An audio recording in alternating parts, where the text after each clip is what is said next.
सुन्नत नमाज छुट्टी है तो ये गुनाह के अमल में नहीं है, इससे कोई नमाज अधूरी नहीं रहेगी, कोई नमाज बाकी नहीं रहेगी। फर्ज के सिवा हर इबादत नफली इबादत है। जागो प्यारे जागो, चैन से सोना है तो अभी जाग जाओ। मुख्तसर सी तालीम कर लेते हैं, नमाज के बारे में है। कुरान पाक की आयत पढ़ लेते हैं तर्जुमा इसका, है ना, ताकि थोड़ा ईमान ताजा हो जाए हमारा, है ना। अल्लाह क्या कह रहे हैं, सूरह इब्राहिम की आयत है जिसका तर्जुमा है, हजरत इब्राहिम अलैहिस्सलाम ने दुआ फरमाई, ऐ मेरे रब, मुझको और मेरी औलाद को नमाज का खास एहतिमाम करने वाला बना दीजिए। ऐ हमारे रब, और मेरी ये दुआ कबूल कर लीजिए। देखो कितनी आजिजी है, नबी है और कितनी आजिजी कर रहे हैं अल्लाह से, है ना जी। नमाज का पाबंद करने वाला बना दीजिए, आजिजी कर रहे हैं। अल्लाह के हुक्म पर खुद चला नहीं जाएगा जब तक कि अल्लाह की तरफ से हिदायत ना होगी। जी, अल्लाह की तरफ से हिदायत नहीं होगी कोई नहीं चल सकता। इसलिए अल्लाह से हिदायत मांगना बहुत जरूरी है, हर एक के लिए जरूरी है जी। और एक आयत का तर्जुमा है, अल्लाह ताला ने अपने रसूल सल्लल्लाहु अलैहि वसल्लम से इरशाद फरमाया, ज़वाल आफताब से लेकर रात के अंधेरे होने तक नमाज अदा कीजिए, यानी ज़ोहर, असर, मगरिब, ईशा और फजर की नमाज भी अदा कीजिए। बेशक फजर की नमाज अमाल लिखने वाले फरिश्तों के हाजिर होने का वक्त है, यानी अमाल लिखने वाले फरिश्तों के हाजिर होने का वक्त होता है। और एक आयत का तर्जुमा है, अल्लाह ताला ने कामयाब ईमान वालों की एक सिफत ये बयान फरमाई कि वो अपनी फर्ज नमाजों की पाबंदी करते हैं। लेकिन देखो एक बहुत बड़ी बात, एक जामे और बहुत सेंट्रलाइज एसेंस कामयाब ईमान वाले, और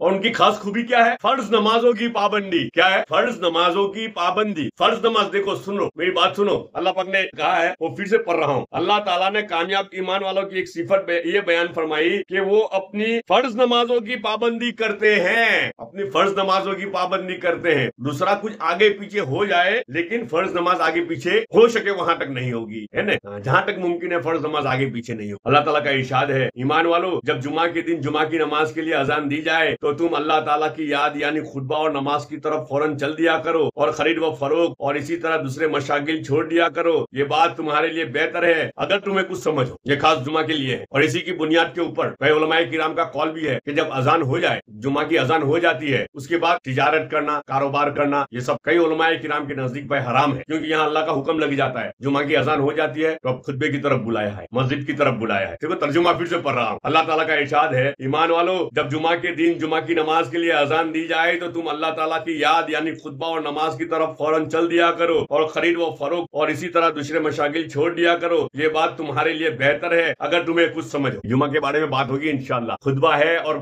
नमाज है, क्या है, दो चीज है। जुमा के दिन मेन दो चीज है, एक खुतबा है, नमाज से पहले होता है वो खुतबा, वो वाजिब है, वाजिब यानी नफली इबादत है, वो भी नफली इबादत है। फर्ज के सिवा हर इबादत नफली इबादत होती है। एक बात हमेशा ध्यान रख, फर्ज के सिवा हर इबादत नफली इबादत होती है। अब नफली इबादतों में उलमाए किराम ने हमारी आफियत के लिए, हमारी आसानी के लिए अलग अलग नाम दिए ताकि हमारे समझना आसान हो जाए आम आदमियों के लिए। तो ये खुतबा है वो नफली इबादत है, लेकिन उसको वाजिब बताए। वाजिब का दर्जा ये होता है कि हो सके वहां तक मत छोड़ो। जुमा के बाद की 4 रकात छूट गई, जुमा के पहले से की 4 रकात छूट गई, तो ये अमल गुनाह नहीं है, ये अमल गुनाह नहीं है, वो गुनाह का कैटेगरी में नहीं आएगा। लेकिन ये वाजिब छूटा है, खुतबा वाजिब है, ये छूटा है, तो उलमाए किराम कहते हैं कि ये अमल गुनाह के नजदीक पहुंचा सकता है, कि भाई गुनाह में कंसीडर किया जा सकता है जी। सुन्नत नमाज छुट्टी है तो ये गुनाह के अमल में नहीं है, इससे कोई नमाज अधूरी नहीं रहेगी, कोई नमाज बाकी नहीं रहेगी जी। और नफलों की बात तो बहुत दूर की है, लेकिन सुन्नत नमाज की बात करो, इंशाल्लाह